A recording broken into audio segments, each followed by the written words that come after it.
හිතන්නේ අපි කාලයකට පස්සේ ඇඟට දැනෙන වේදිකාවක් එක්ක එකතු වුණා.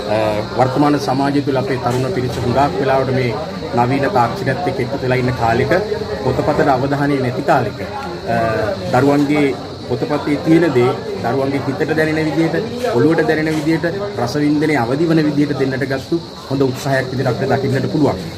පන්ති කාමරය තුළ අපි සාහිත්‍ය පාඩම් කළත් අපිට මේ ඇඟට දැනෙන විදිහට මේ සාහිත්‍ය දෙන්න හරි අමාරුයි. පන්ති කාමරයේ වපසරියත් එක්ක.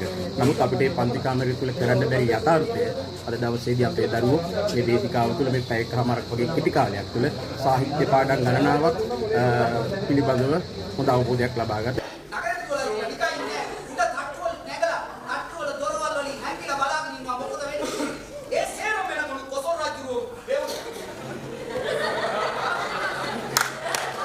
ඉතාම හොඳ අත්දැකීමක් සහ ළමයිට උඟක් වටින නාට්‍යයක් බලන්න පුළුවන් වුණා. ඒකම විෂය කරුණු වලට අමතරව දරුවන්ගේ ජීවිතයට ලබා දීපු මේ පණිවිඩය ඉතාම වටින පණිවිඩයක්. ඉතින් මම හැමෝටම කියනවා ඉතාම හොඳ නාට්‍යයක්. අද මේ වගේ කාලයක මෙවන් නාට්‍යයක් නරඹන එකත් ලොකු වටිනාකමක් කියලා වැඩන්න සුපිරි.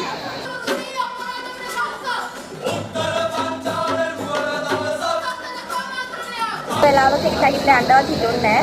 ඉච්චර ලස්සනයි. ගොඩක් ලස්සන තිබුණා. ඔයාලගේ හැම කෙනෙක්ම මේ Tamanට අදාළ කැරක්ටර් එක ගොඩක් ලස්සනව කරලා තිබුණා. අතන මේකට වටිනවා අපිට. අපි හිතුවේ මෙච්චර ලස්සන කාමරයක් කියලා. ළමයින්ට ගැළපෙන රිද්මය අපි දැක්ක නාට්‍යය තුළ. ඉතින් මම බොහොම සතුටුයි. මමත් ඇත්තටම මේ නාට්‍ය ගුරුවරයෙක් විදිහට යොදාගෙන තිබිච්ච රංග උපක්‍රම එතෙම මේ දරුවන්ව ග්‍රහණය කරගන්න පුළුවන් ආකාරයේ ඉතාම සියුම් ආකාරයට යොදාගෙන තිබීම ගැන මම බොහොම සතුටුයි.